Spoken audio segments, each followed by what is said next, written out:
Right, this is a quick walk around video for a 2.2 EX diesel Accord. This is a 58 plate, as you can see here, with 67,000 miles, so lovely mileage. One of the first of the new shape ones, really good looking cars actually. It's got a lovely history, but more of that in due course. Just to show you the front end of the car here, just want to show that all the lenses are all good, no cracks in the fog lamps, which can afflict a lot of these modern cars. The leading edge of the bonnet's in very good condition, just the odd very minor chip here. There's a bit of it's almost like blossom come off the tree, so don't think there's any marks on there, because it really hasn't. But the bonnet itself, you can just see here, see those specks of white, they're actually just something that's come off the trees recently. But the car's in very, very nice condition. Just to go around the car for you, front offside wing, there's no indentations or marks on there. Front alloy, can't see any marks anywhere on there at all, and the tyres got tons and tons of tread. Come down the flank, wing mirror casing and the repeater there, absolutely spot on. I can't see an indentation anywhere on this side of the car. There's no car parking dinks or otherwise. It's incredibly crisp. There's going to be the odd minuscule little marks somewhere, I'm sure there is. So, don't think you're seeing a new car, but it's a lovely example of a really fine car. Rear alloy, generally, where's my knee clicking away? Very good. The only one I noticed on this, tiniest little bit of pickling just down by the valve actually, so maybe the lacquer's peeled at some point from that position there. Coming around the back of the car, again, all in very nice order. Colour-coded parking sensors, they're all fully functional. I'll show the power tailgate working in a second, but I'll come back to that. And then near side of the vehicle, again, I can't see a single indentation anywhere on there. Go up and down. Rear wing's really clean and tidy. Bumper edge is absolutely spot on. Again, rear wheel good, exactly the same as the other one, just by the valve. For some bizarre reason on these two rear ones, it's just a tiny bit of pickling on the paint there. I did see, actually, I'd said there wasn't an indentation, I did see one. I'm going to try and find it. It was tiny, so bear with me, but it's really crisp panel work. Ah, there we are. I knew it was there somewhere. Don't know whether you can see, just there, there's a tiny little indentation. Looks like the door's just been opened slightly, but one of these dent removal people could pop that out in seconds, I'm sure. Front alloy, absolutely spot on, and tyre again, absolutely tons and tons and tons of tread.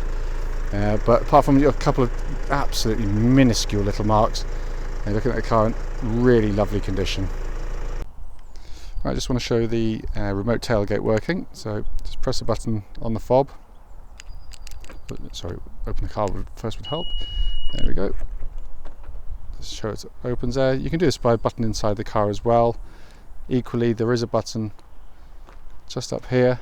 If you want to press that rather than press the key again to lower the tailgate, you can, or you can just press a button again like that, and it all works absolutely perfectly. There we go. Well, I'll pop it open again now anyway, because I just want to show you inside the boot. In fact, I'll restart the car, so bear with me. Right, so inside the boot of the car, really lovely condition. They do finish these Accords really very, very nicely indeed. But all the interiors, carpets in here in lovely condition, all very original. They haven't been tarted up. And underneath here, you then get access to this spare wheel, jack, and you got your ROM drive for the DVD player there as well. Coming to the back of the car now, rear door card's absolutely spot on. There's no marks in there at all. Back of the front passenger seat, again, no marks. Likewise, where the vents are, and plastic down there, it's not been kicked to death by kids or otherwise. Bear with me. Sorry, just a bit. Video was on a funny old setting there, looked like black and white for a second, so I'll come back to those. Door card on that side, again, just looks like new really. And the leatherwork in the back is in absolutely fabulous order, it really is.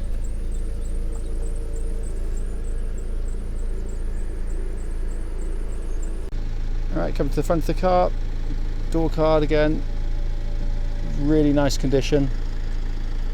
Got electric memory seats, you can see. got your button down there for the power tailgate if you want, but all the switches, everything absolutely fabulous order. It's got a full set of mats in the car. Sill area is really nice. See there, electric driver's seat adjustment, and the seat itself is in the condition you'd expect to see given the mileage of the car. It's absolutely fantastic condition. No one sort of jeans has been sliding in and out, tearing the bolsters or otherwise in there. And then likewise up over here, passenger seat, absolutely spot on. Above our head, obviously electric sunroof there. Press the button back and that slides back. Obviously the blind goes back with it. Then press back again. If you want to, you can just tilt it up, but it's all in fully operational order. Right, inside the car now, just going to pan around. Passenger door card again, as with the others, absolutely super condition. Interior is really, really lovely in here. It's absolutely super. Really lovely dashboard. Obviously up there you got a, you can see, fully functional sat-nav system. So I'll just pull the blind across, and if I pop the car into reverse, then that just switches into a nice parking camera to back up the parking sensors. But it's all really nicely done, very high quality switches. All the switch gear works absolutely perfectly. So multi-play CD there, heated seats, and your 6-speed gear lever. Everything works on there, absolutely spot on as you'd expect from any Honda. They're pretty much, they're superbly made cars. But it's the condition of the car which sort of sets it apart. It's absolutely lovely. Coming across to the dashboard, I think the engine's running there. There's no warning lights on the car at all. We've got 67,734 miles. And then pan back a fraction. Got your multifunction steering wheel there. Obviously audio top left, cruise top right, hands-free functions bottom left, and information display stuff on the bottom right there. Inside here, electric wing mirrors. They're power folding, and they all work exactly as they should. Just quickly show you here, obviously you've got the full set of Honda lock and wheel nuts for the car, all good and intact, and we've got the owner's manual pack for the car with all the manuals that originally came with the car. So finally to the service book, we've got services here at 10,900, 22, 30,000, then we've got one at 57, sorry it's 48 to 57, that is they just put that in the wrong way around there. Sorry, I get that right. 37 and 48 is absolutely right, but then we go back in the service book because they've stamped it in the wrong direction, and 56 and 62, so I apologise for that, but it's all in perfect order, and we've just serviced the car ourselves at 67,000 miles. Right, this is a road test for a Honda Accord PN58VMY. This is a 2.2 DTEC diesel, and it's the EX, the top of the range car. Mileage at the start of this brief road test, 67,727 miles. The reason we do the road tests is basically because we're now selling to customers from all over the near continent and the extremes of the UK, and we just want people to be reassured that if they come to see a car, hopefully they come to see a very good example of one, or if there's any issues that you need to know about the vehicle, I can tell you about them prior to setting off to us. Worth pointing out that the road tests are done on exactly the same roads as you'll be road testing the vehicle on yourself if you're interested in purchasing the vehicle, so it should be representative obviously at how you should feel when you come to see and drive the car. I try and do the road tests in much the same order as you do yourself when you come in, and as I always do, start with the engine. Great place to start with one of these. This is obviously a 2.2 DTEC, so the later diesel engine. 150 horsepower, really lovely unit, and this one's a fantastic example. Very, very smooth, very quiet, very eager to put rev and pull. Lovely even idle on the car. Starts absolutely first turn the keys you'd expect, and obviously there's no warning lights on the dashboard relating to the engine or anything else actually. The engine runs a cam chain, so there's no scheduled cam belts or anything like that on the car, which obviously compared to a lot of the German manufacturers in particular, you haven't got some sort of whopping great bill looming as just part of regular maintenance, and clearly a much stronger way to join the top and bottom of an engine. Engine itself, as I said, pulls really well, obviously then goes through clutch and gearbox. Clutch is fantastic, very smooth, utterly silent in operation. There's no squeaks or clicks on the clutch pedal. Not that the Accord's really suffered from that. but obviously it bites absolutely beautifully. The clutch, there were a few clutch issues on the earlier CT-DI engine versions with which the clutch slipped, but we've never had one on the DTEC engine. It seems to have completely sorted that out. Clutch then goes through to this wonderful Honda gearbox, just classic Honda, lovely, precise, very short in the throw. Wouldn't believe it's cable operated, given the kind of the precision and the mechanical feel you get from the gearbox. It's a wonderful, wonderful box. I can't detect an ounce of wear in it. It's just a lovely. I'm changing gear for fun, by the way. It's just such a lovely, solid, easy box to use. It really does encourage sort of spirited driving if you're kind of in the mood. But what it does give you is just a lovely, total confidence when you're going up and down the box to know that you're going to find your way home. But I can't detect anywhere in it. So in terms of the powertrain of the vehicle, in absolutely super order. As I say, given the mileage, comes as no great surprise, but it's worth pointing out. Driving along now, track's absolutely bullet straight.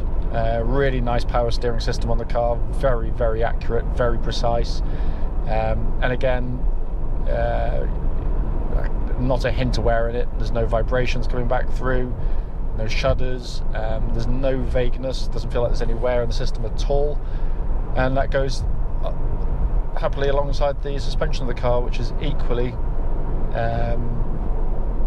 in fine order. There's not a hint of kind of a rattle from underneath the car where you got a ball joint sort of loose or otherwise. It's worn rather. It all feels really tight and taut. No squeaks, no buzzers from the dashboard. I mean, they are beautifully made cars. They really are fantastically made cars, these. Brake pedal itself, you have to give them a jab. Wow, really strong pedal. Nose dives down straight and true. Doesn't deviate right, left or otherwise. Again, which is good. It means obviously suggests that the brakes are all in good order, but also the shock absorbers are in good order, and the calipers, so it's not sort of grabbing or pulling right, left or otherwise. Really, it's a lovely. I've had a few of these, and they are really great cars. You can cover huge distances and real comfort, genuinely so as well. As I drive at speed, I'm also listening out for kind of wind noises that shouldn't be there. So if you've got a damaged seal on one of the windows or sunroof or windscreen, then it would manifest itself. But it's all nice and quiet and smooth in here, exactly as it should be. Just going to give it a little bit of a heavier rev, just to get up to check it through its rev range. It does pull really well. That's perfect. Absolutely drives beautifully. Coming to the interior of the car, really nicely done interior on the car. Obviously you've got full black leather, very high spec car, the EX, so you've got pretty much everything thrown at it straight away. But it's just the sheer quality of the interior. It's what Honda don't do is do kind of the German in-your-face build quality, which is it's nice to look at. The kind of the Audis have that lovely kind of heaviness to them, as with all the sort of VW product, and to a lesser degree perhaps the whoops, look at the steering wheel. The Mercedes and BMWs are sort of similar in that sense, but what they don't give is what I like to call kind of real world build quality. It's all these switches here, they are just so beautifully engineered. Every single one of them feels the same, so whatever you press has this fantastically precise. I mean, this is stuff in there that gives such in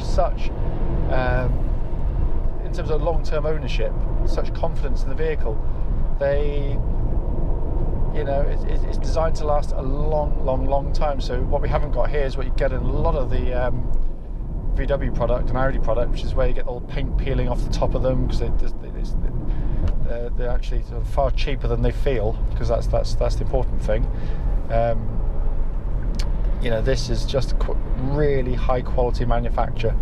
As I said, there's not even a hint of a buzz from the interior trim. It's in top condition. It's just the quality of construction is simply amazing. But as I say, EX spec, so we've got You know, this lovely big high up sat nav system, dead easy to use. Obviously that's got an integrated rear parking camera, so when you reverse it makes parking an awful lot easier. Then, you know, very simple radio controls. You've got a 6-stack multiplayer as well in the car, and then climate control system, which is blowing out absolutely ice cold air. Again, all really simple, very easy to use. Coming to the main binnacle itself, we've got, you know, classic Honda dashboard, very symmetrical, big rev counter and speedo readout, and then fuel and temperature gauges. Temperature gauge is a third of the way up, which is exactly where it should be on any Honda car. Just gonna get past this car a sec. And that's, it's operating at exactly the right temperature range there. All the gauges work perfectly, all the pixelation on everything's absolutely as it should be. Just going to check the cruise control. And that works absolutely. I'm just sort of adjusting the speed up and down, and that works absolutely exactly as it should. Just quickly check the wipers. It's pet hate of mine, I hate smeary wipers, so let's give them a chance to clear them. No, they're fine actually. Because I mean, as I said, you know, I'd say in other videos, you know, this isn't just a sales pitch to get you to buy the car. If there's something wrong on the car on test drive, I do highlight it, as I've done in many of my previous videos, and then we attend to them if required. But every button I pressed on the car, everything that should work has worked exactly as it should. Really, really lovely thing. Auto lights, auto wipers, all work perfectly, and then you've got this you've got this multifunction steering wheel, rather. Far from big, it's actually a really nice size. So on the top left, we've got controls for the radio stereo system, obviously sort of remote controls there. Top right, got the cruise control system there, which obviously just showing you is working. Bottom right here, we've got an information display, so the display up there to scroll through different things, to anything kind of takes my fancy to have a look at. And then obviously hands-free functions down on this side here. But it drives really well. I mean, it's you know, it's a classic Honda in lots of ways, but it is actually quite a dynamic car. It's you know, I've said I've had enough of them to know that I've driven at speed across country and a bit of rush on occasions. What is hard to impress on a very short test drive is just how confidence inspiring the car is. In fact, I've got a perfect opportunity to do it because, rare for me, lights and traffic allow. Coming up here is a really horrible corner, not this left-hand one, but the right-hand one that follows it. It's an off-camber, sweeping corner, which lesser chassis will pitch and wallow and become quite hard work through. But I'm just going to go through quicker than I ordinarily would, or should possibly, just to show you. But this one here literally just dips down nastily at this point here, but this will just turn the car in, holds its line, completely unflustered. It really is. It doesn't really do justice on the video, but if you drive along here, you know exactly what I mean. The car's, it is superb. But anyway, that brings to the end of the video. If there's anything on it I've missed, don't hesitate, please give us a call. We'll be more than happy to answer any questions you might have. But based on this test drive and my previous experience of these cars, you become to see an absolutely super car.